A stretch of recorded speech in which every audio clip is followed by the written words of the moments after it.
Good afternoon, welcome to question hour. నేను Sonia. Iran నాగరికతనే అంతం చేస్తానన్న America అదంతా ఈజీ కాదని గ్రహించిందా? అగ్రనాయకత్వం అంతమవుతున్న టెహ్రాన్ ధైర్యంగానే ఉందా? యుద్ధంతో ఎవరు లాభపడేది లేదని రెండు పక్షాలు గ్రహించాయా? మండల కాలం కొట్లాటలో గెలిచిందెవరు, ఓడినోళ్ళు ఎవరు? అమెరికా ఏమంటుంది, ఇరాన్ ఏం చెప్పుకుంటోంది? ఘనమైన చరిత్ర, వారసత్వ సంపద కలిగిన ఇరాన్ రూపురేఖలు కోల్పోయింది. ముఖ్య నగరాలు దెబ్బతిన్నాయి. చమురు క్షేత్రాలపై దాడులు జరిగాయి.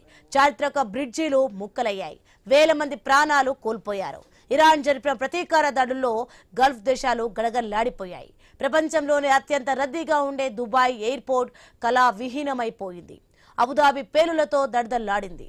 సౌదీ అరేబియాను ఏ రక్షణ ఒప్పందము కాపాడలేకపోయింది. బహ్రెయిన్ బిక్కచిక్క చచ్చిపోయింది. ఇక తొలుత ఆయుధం ప్రయోగించి యుద్ధాన్ని మొదలుపెట్టిన ఇజ్రాయెల్ ప్రధానమంత్రి నెతన్యాహు తాను బతికే ఉన్నట్లు నిరూపించుకోవాల్సి వచ్చింది. ఇంతకంటే అవమానం మరొకటి ఉంటుందా?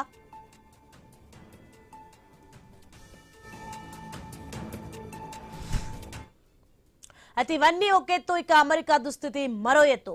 ప్రపంచంలో ఏ దేశం దగ్గర లేనని లెక్కలేనని ఆయుధాలు ఉన్నాయని చెప్పుకున్నారు. ఇరాన్ మనుగడే లేకుండా చేస్తామంటూ గీంకరించారు. సంధి కోసం రాయబారాలు నెరిపి కాల్ప విరమణ కుదిరే వరకు డెడ్ లైన్లు పొడిగించాల్సి వచ్చింది. అమెరికాకు మిత్రపక్షం అనేది లేకుండా పోయిందా? బ్రిటన్ వంటి కీలక మద్దతుదారులు హ్యాండ్ ఇచ్చారు. ఐరోపా దేశాలు తమ దారి తమదేనని తేల్చేశాయి. నాటో కూటమి చీ పొమ్మంది. ఎవరిని వదలా, అందరినీ గుర్తు పెట్టుకుంటానంటూ ప్రపంచ పెద్దన్న అమెరికా బెదిరించే స్థితి దిగజారిపోయింది.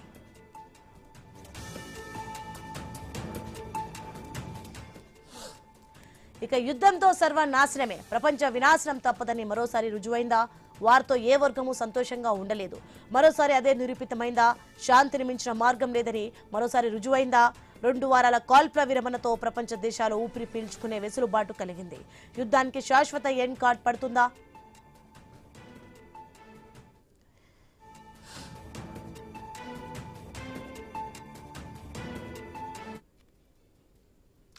రైట్గా ఇదే అంశానికి సంబంధించి మరింత సమాచారం మా కొలికి హిమబిందు న్యూస్ నుంచి లైవ్ లో అందించి సిద్ధంగా ఉన్నారు. ఎస్ హిమబిందు, మొత్తానికి చూస్తున్నాం ట్రంప్ కి మొత్తం కూడా ఇరాన్ నాగరికతని అంతం చేస్తానన్నారు అమెరికా అని ఒకప్పుడు. ఇక ఇప్పుడు ఇదంతా ఈజీ కదని ట్రంప్ కు అర్థమైంది అన్నట్లుగా అయితే అర్థమవుతుంది. దీనికి సంబంధించిన అప్డేట్స్ ఏంటి?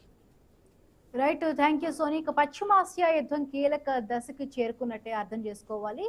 ఎందుకంటే ఫిబ్రవరి 28న స్టార్ట్ అయిన యుద్ధం మొత్తంగా కూడా నిన్నటి వరకు కూడా ఇరాన్ నాగరికత మీద చంపేస్తాం, నాశనం చేస్తాం అంటూ కూడా ట్రంప్ చెప్పుకొచ్చారు. మొత్తానికి కూడా ఇరాన్కి చాలా లేటుగా కూడా బోధపడినట్టుగా ఉంది. ఒక తెలుగులో ఒక పాపులర్ ఒక సినిమా డైలాగ్ కూడా ఉంది, ఒకటి అయితే ఉంది, ఎక్కడ ఎక్కడ నెగ్గాలో కాదు ఎక్కడ తగ్గాలో అని. సో అది చాలా లేటుగా కూడా ట్రంప్కి బోధపడినట్టుగా ఉంది. మొత్తానికి కూడా 2 వారాల సీజ్ ఫైర్కి అయితే ట్రంప్ దిగొచ్చారు.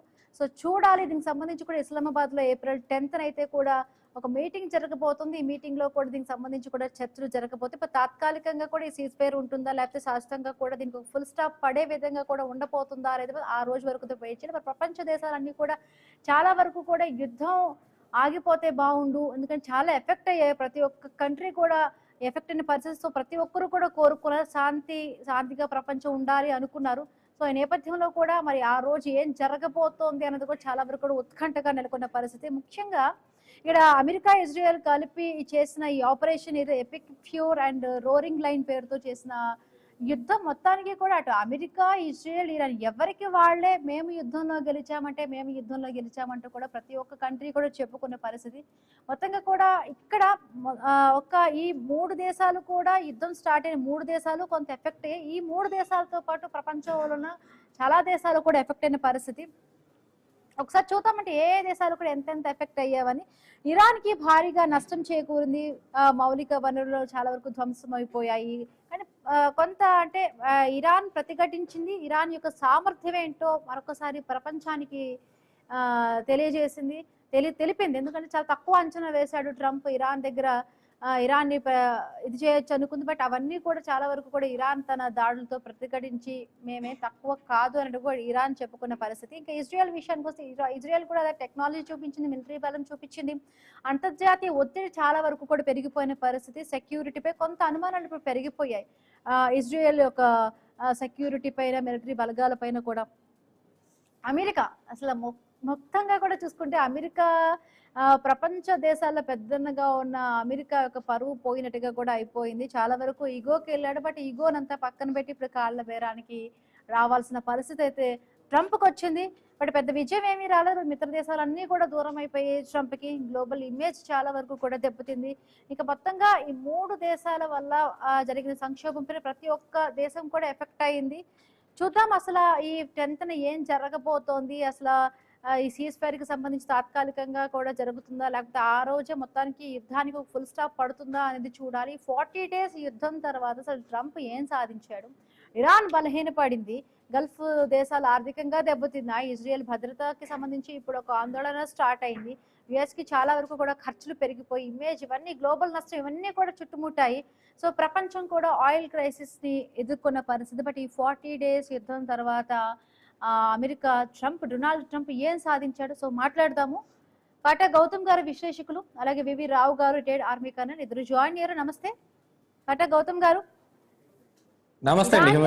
ఇజ్రాయెల్ యుద్ధంలో ఎవరు అమెరికా మొత్తంగా కూడా ఎవరు పై చేయి సాధించిన ఈ 40 days యుద్ధంలో కూడా అమెరికా కొంచెం వెనక్కి తగ్గి ఇరాన్ తో చర్చలకు వచ్చింది అనుకోవాలా? అసలు చాలా తక్కువ అంచనా వేసినట్టుగా ఉంది ఇరాన్. మొత్తంగా కూడా ఈ సీజ్ ఫైర్ అందుకో 2 weeks డెడ్ లైన్ విధించింది. బట్ ఆ రోజు ఏం జరగబోయే ఛాన్స్ ఉంది? శాస్త్రంగా కూడా దీనికి ఒక ఫుల్ స్టాప్ వస్తుందా, లేకపోతే మళ్ళీ ఏమైనా ఎస్కలేట్ అయ్యే అవకాశం ఉందా? ఎట్లా ఉండొచ్చు? ఎస్కలేట్ అవ్వటానికైతే పెద్దగా ఛాన్సెస్ ఏం కనిపెట్టడం లేదు. కానీ మరి ట్రంప్ ఏం చేస్తున్నాడు అనేది ఒకసారి మనం చూసుకుంటే గనక, ఒక పిచ్చోడి చేతిలో రాయిలాగా వాళ్ళ దగ్గర ఉన్న అణుబాంబేస్తా అని భయపెట్టడం కోసమే అసలు ఇరాన్ నాగరికతను మొత్తం తుడిచిపెట్టేస్తాననే ఒక స్టేట్మెంట్ ఇచ్చాడు చూడండి. అది ఇచ్చిన దగ్గర నుంచి వాళ్ళు కేవలం ఈ అణుబాంబు మీదనే దృష్టి పెట్టుకుని ఇలా మాట్లాడుతున్నారని చాలామంది అభివర్ణించారు. అలా అభివర్ణించిన వాళ్ళందరినీ జోకర్స్ కింద కూడా కట్టారు ఈ అమెరికా ప్రభుత్వం.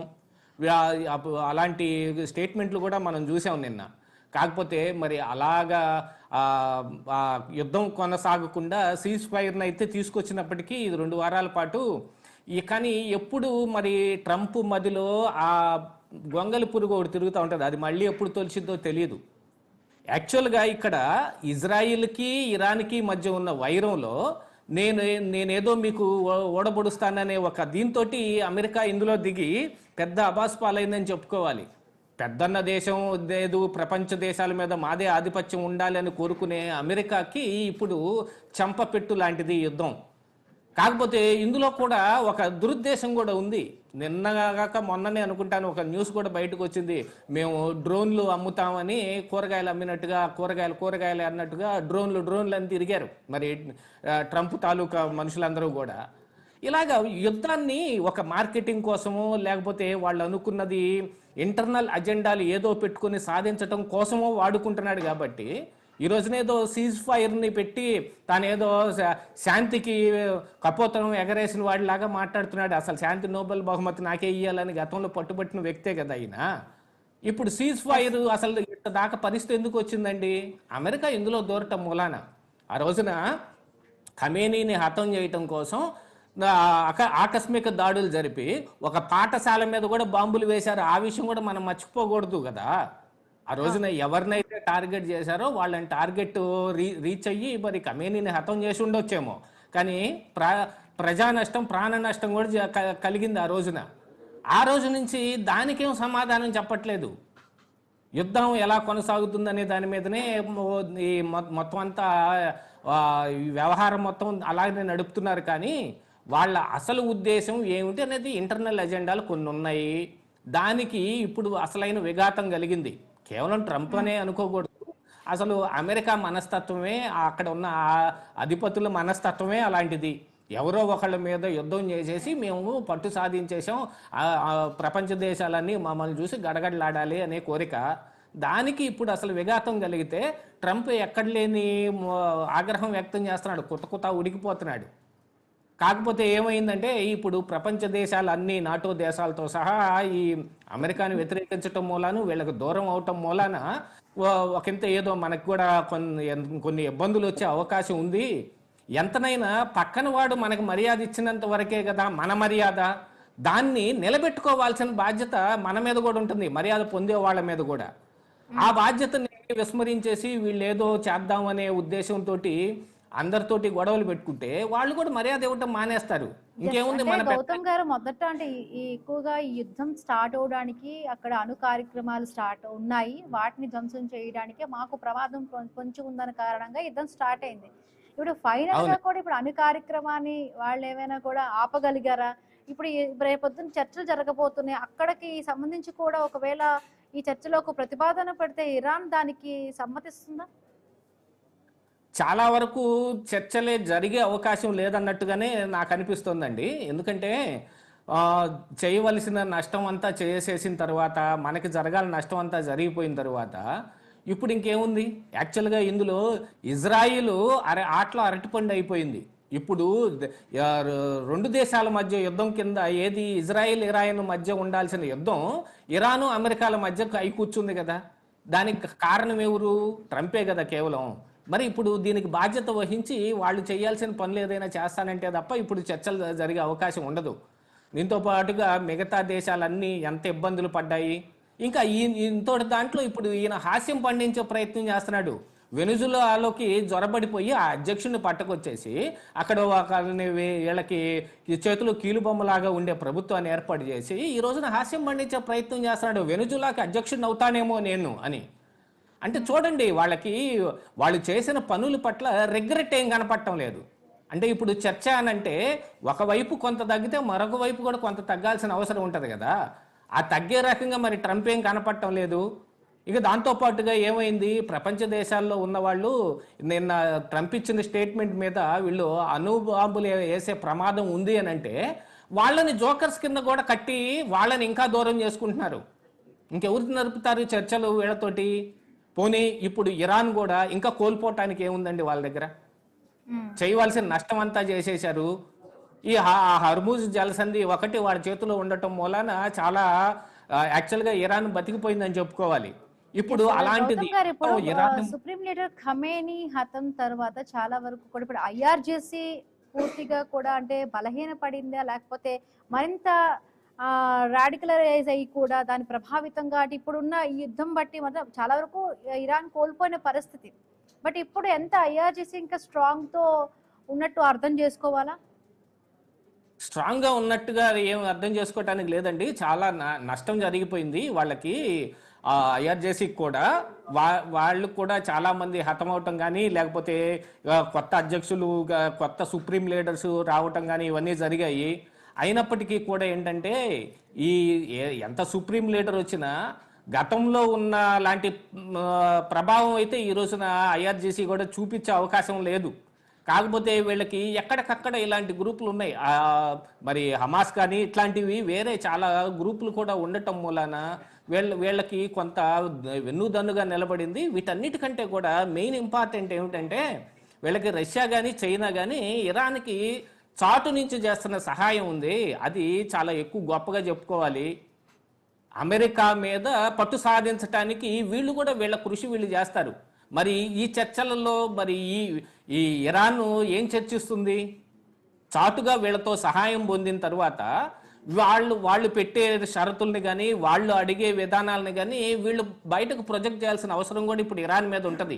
ఎందుకంటే వాళ్ళకి ఈ రోజున ఈ రెండు దేశాల యొక్క సహాయం చాలా అవసరమై కూర్చుంది. అందుకని వీళ్ళేం ప్రభావితం చేస్తారు ఇరాన్ని అనేది కూడా ఈ చర్చల మీద ఆధారపడి ఉంటుంది. ఈ చర్చల్లో జరగబోయే అంశాల మీద మరి వీళ్ళని ముందు పెట్టి, ఇజ్రాయెల్ని ముందు పెట్టి అమెరికా వెనకుండి ఆడదాం అనుకున్నది నేరుగా అమెరికానే దిగాల్సిన పరిస్థితి వచ్చినట్టుగా, రేపేమన్నా ఇరాన్ని ముందు పెట్టి ఈ రెండు దేశాలు ఆడుతూ లేదు వాళ్ళు కూడా స్వయంగా రంగంలో దిగాల్సిన పరిస్థితి వస్తే అప్పుడేం చేయాలి? ఎందుకంటే ట్రంప్ లాంటి పిచ్చోడిని ఇంకా మనం ఈ ప్రపంచంలో చూడలేం. అలాంటి వాళ్ళు ఏ రకంగా చాలా వరకు కూడా చాలా దేశాలు నష్టపోయిన పరిస్థితి, గల్ఫ్ కంట్రీస్ చాలా వరకు ఇబ్బంది పడ్డాయి. హర్మూజ్ మూసివేయడం కానీ గల్ఫ్ లో అంటే అక్కడ ఖతర్ సీఈఓ అప్పుడు చెప్పారు 3-4 years వరకు కూడా మొత్తం వరకు కూడా కోలుకోవడానికి టైం పడుతుంది అని చెప్పిన పరిస్థితి. బట్ ఇప్పుడు అంటే ఎక్కువగా కూడా ఆ గల్ఫ్ కంట్రీస్ కి నష్టం జరిగిందా, లేకపోతే ఎవరు ఎక్కువగా నష్టపోయారంటారు యుద్ధంలో? ఎక్కువగా నష్టపోయింది ఇరానేనండి, అందులో అన్డౌటెడ్ గా. కాకపోతే ఏంటంటే గల్ఫ్ దేశాల మీద ఇరాన్ దాడులు ఏమిటంటే స్వయంగా కావాలని వాళ్ళ మీద చేసినవి కాదు. ఎక్కడెక్కడైతే అమెరికా బేసులు ఉన్నాయో ఆ బేసుల మీద ముందు దాడి చేశారు. అమెరికా దాడి తర్వాత ఏది అమెరికా ఇజ్రాయెల్ సంయుక్తంగా నిర్వహించిన ఈ దాడి ఖమేనీ హతం తర్వాత అమెరికా బేసులు ఏవైతే ఉన్నాయో వాటన్నిటి మీద దాడులు జరిగాయి. దాంతో అమెరికాకి చాలా పెద్ద దెబ్బ తగిలింది. అంతే తప్ప మిగతా దేశం మీద మిగతా వాళ్ళతోటి వైరం వచ్చే విధంగా ఇరాన్ కూడా ఏం ప్రవర్తించలేదు అక్కడ. ఆ విషయం కూడా గుర్తుపెట్టుకోవాలి. కాకపోతే ఓ పక్కన యుద్ధం జరుగుతుంటే ఆ పక్కనున్న దేశాలు నెమ్మదిగా ప్రశాంతంగా ఎలా ఉండగలుగుతాయి? దాంతోపాటుగా ఏంటంటే ఇప్పుడు ఈ ప్రపంచంతో ఈ పశ్చిమాసియాకి ఉన్న ఈ రాకపోకలు కానీ లేకపోతే వాణిజ్యం కానీ పూర్తిగా దెబ్బతినిపోయింది కదా. యాక్చువల్గా వాళ్ళు మెయిన్గా చమురు మీద బేస్ అయి ఉన్నారు కాబట్టి ఆ చమురు అనే దాన్ని వాళ్ళు కొనే వాళ్ళకి ఎంత ఇబ్బందో అమ్ముకునే వాళ్ళకి కూడా అంతే ఇబ్బంది కదా. వాళ్ళకి వచ్చే ఆదాయానికి కూడా అంతే దెబ్బ తగులుతుంది కదా. అందుకని వాళ్ళు కూడా ఒకంత ఇరాన్ అంటే కొంచెం కోపం ఉండొచ్చు కానీ వాళ్ళకు కూడా. కానీ అసలు జరిగింది ఎవరి వల్ల అని చూసుకుంటే మాత్రం ఒక అవుట్పుట్ అయితే ఏమొస్తుంది, మొత్తం అన్నిట్లోనూ ట్రంప్ ఇక్కడ బ్లేమ్ అయి కూర్చున్నాడు. ట్రంప్నే ఎక్కువగా బ్లేమ్ చేస్తారు ఎవరైనా సరే. ఆ ఒక్క దుగ్ధతోటి ఇంకా ట్రంప్ ఏదో ఒకటి నేను చేసి తీరాలి, మళ్ళీ నేను టాప్లో కింద పడ్డా కూడా పై చేయి నాదే అనే చూపించుకోవాలనే ఒక ప్రయత్నం జరుగుతూ ఉంది ఇక్కడ. దానికి ఈ రోజున సీజ్ ఫైర్ దానికి ఉపయోగపడింది. ఇక యుద్ధం ప్రపంచ దేశాలు చాలా దేశాలు అందరూ కూడా ఎవరు యుద్ధానికి వచ్చే పరిస్థితులు మిత్ర దేశాలన్నింటినీ కూడా దూరం చేసుకోవాల్సిన పరిస్థితి ట్రంప్కి ఏర్పడింది. ముఖ్యంగా ఇక్కడ హర్మోస్ జలసంధి గురించి కూడా ఒకసారి మాట్లాడుకోవాలి. అంటే హర్మోస్ జలసంధి లేకపోతే యుద్ధం ఇంకా కూడా తీవ్రతరం అయ్యేదా? ఎందుకంటే మెయిన్ గా కూడా హర్మోస్ గురించే ఈ చుట్టూనే యుద్ధం అంతా కూడా కొనసాగింది. యాక్చువల్గా ఇక్కడ ఒక మెయిన్ పాయింట్ మనం ఒకటి చూసుకోవాల్సింది ఏంటంటేనండి, ఇలాగా ఇరాన్ ఈ యుద్ధంతో మూడో ప్రపంచ యుద్ధం వస్తుందేమోనని స్టార్టింగ్లో ఈ యుద్ధం మొదలైన ఈ కొత్తలో అనుకున్నారు. కానీ ఒక్క హర్మూజ్ జలసంధి మూలాన మిగతా వాళ్ళు ఎవరు కలగజేసుకోలేని పరిస్థితి వచ్చింది. ఎవరికి వాళ్ళు మనకెందుకు వచ్చిందిలే దీనికి దూరంగా ఉందామని. కానీ ఈ రోజున ట్రంప్ కొన్ని వేరే రకమైన వ్యాఖ్యలు కూడా చేస్తున్నాడు. ఇరాన్ని ఆక్రమించేసుకుంటే హర్మూజ్లో నేను టోల్ కొట్టి పెడతాను, నేను అక్కడ కూర్చొని టోల్ వసూలు చేస్తాననే మాటలు కూడా మాట్లాడుతూ ఉన్నాడు చూడండి. అంటే హర్మూజ్ యొక్క ప్రభావం ఈ యుద్ధంలో అమెరికాని డౌన్ఫాల్ చేయటంలో బాగా ఉపయోగపడింది. ప్రపంచ దేశాలు అటు ట్రంప్ కానీ ఇటు ఇరాన్కి కానీ ఎవరికి ఇదిగో మా సపోర్టు మేము బాహాటంగా వీళ్ళకి ఇస్తున్నామని చెప్పలేని పరిస్థితి కూడా వచ్చింది కదా. కేవలం అమెరికా అంటే పడని చైనా కావచ్చు, రష్యా కావచ్చు చాటుగా ఇరాన్కి సహాయం చేస్తున్నాయి. మిగతా ఎవరు కదలకుండా మెదలకుండా ఎవరి సీట్లో వాళ్ళు కూర్చున్నారు.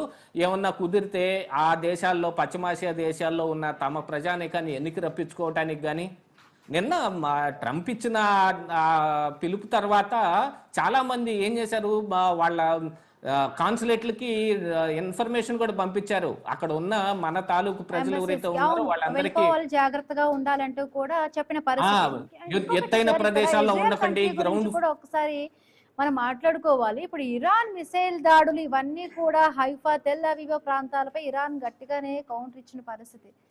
ఇజ్రాయెల్ అనగానే రక్షణ వ్యవస్థలో చాలా వరకు స్ట్రాంగ్ అని అందరికీ తెలుసు. బట్ ఇక్కడ ఈ యుద్ధంలో కూడా మనకి ఇజ్రాయెల్ యొక్క రక్షణ వ్యవస్థ కొంచెం బలహీనంగా కూడా ఏమైనా కనిపించిందా ప్రపంచ దేశాలకి? ఖచ్చితంగా రక్షణ వ్యవస్థ కంటే కూడా ఇజ్రాయెల్ ఏంటంటే గూఢాచార వ్యవస్థ బహు స్ట్రాంగ్గా ఉంటుంది. అలాంటి ఆ గూఢాచారి వ్యవస్థ మీద ఈ రోజున కొంచెం నీడలు వచ్చినట్టుగా అయిపోయింది. ఏంటి ఇజ్రాయిల్ కూడా అంత పెద్ద స్ట్రాంగ్ కాదా ఏమో, అమెరికా బ్యాకప్ లేకపోతే ఇరాన్ ఖచ్చితంగా ఇజ్రాయిల్ను కొట్టేసేదేమో అనే అనుమానాలు ఈ రోజున ప్రపంచ దేశాల్లో ఉన్నాయి. ఆ రకంగా చూసుకుంటే ఇరాన్ రక్షణ వ్యవస్థ కూడా మరి ఇజ్రాయెల్ రక్షణ వ్యవస్థ కూడా ఇరాన్ కంటే తక్కువగా ఉన్నట్టుగానే కనపడుతుంది. ఒక ధీటైన దేశం అమెరికాతోటే పోటీ పడి ఇరాన్ ఇంతకాలం నిలబడిందంటే ఇంతకాలం ఉంటుందని కూడా ఎవరు అనుకోలేదు. ఆ రోజుల్లో యుద్ధం 15 రోజుల్లో ముగిసిపోతుంది, మొత్తం ముగించి అవతల పడేస్తామని కూడా చెప్పాడు కదా ట్రంప్.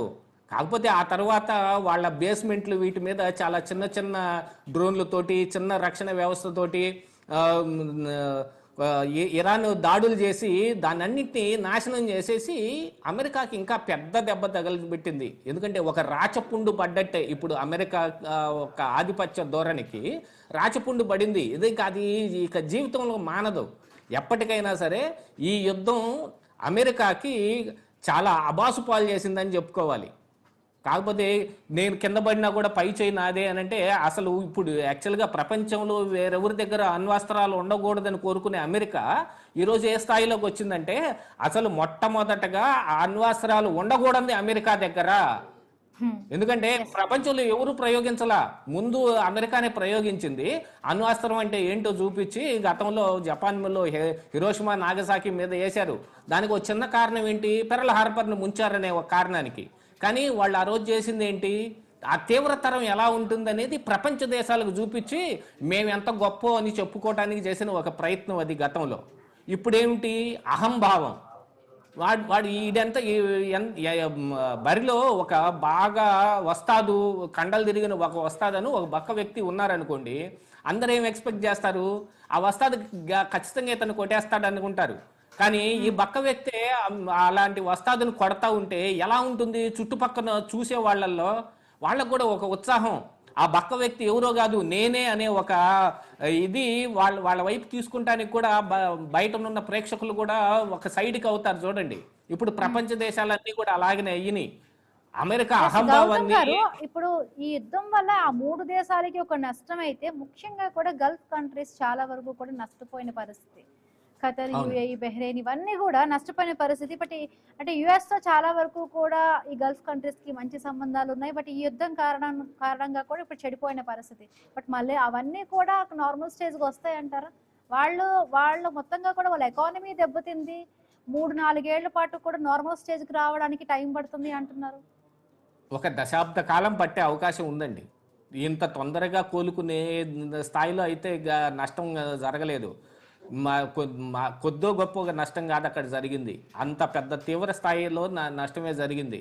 కాకపోతే ఏంటంటేనండి, ఇప్పుడు ఇరాన్ని కూడా బ్లేమ్ చేయలేని స్టేటస్లో గల్ఫ్ దేశాలు పడిపోయినాయి. చూడండి, గల్ఫ్ దేశాలన్నీ ఏకమయ్యి అమెరికాతో పాటు కలిసి ఇరాన్ మీద యుద్ధం చేయలేని స్టేటస్కి వచ్చేసాయి. వీళ్ళందరూ కనుక కలిసి ఉంటే ఇరాన్ ఎంతకాలం నిలబడి ఉండేది కాదు. అలాంటి దాన్ని ఈ దేశాలు మొత్తాన్ని కూడా కలుపుకోలేని స్టేటస్లో అమెరికా పడిపోయింది. ఆ విషయాన్ని ఇక్కడ ప్రపంచ దేశాలు అర్థం చేసుకున్నాయి. అందుకనే ట్రంప్ చాలా దూరంగా ఉంటున్నారు అమెరికా విధానాలన్నింటినీ. వీటన్నిటిలోకి ఇంకా ఎక్కువ నష్టపోయింది ఏంటంటే ఇజ్రాయిల్. ఆ దేశం అనేది అమెరికా లేకపోతే ఏమాత్రం లేదు.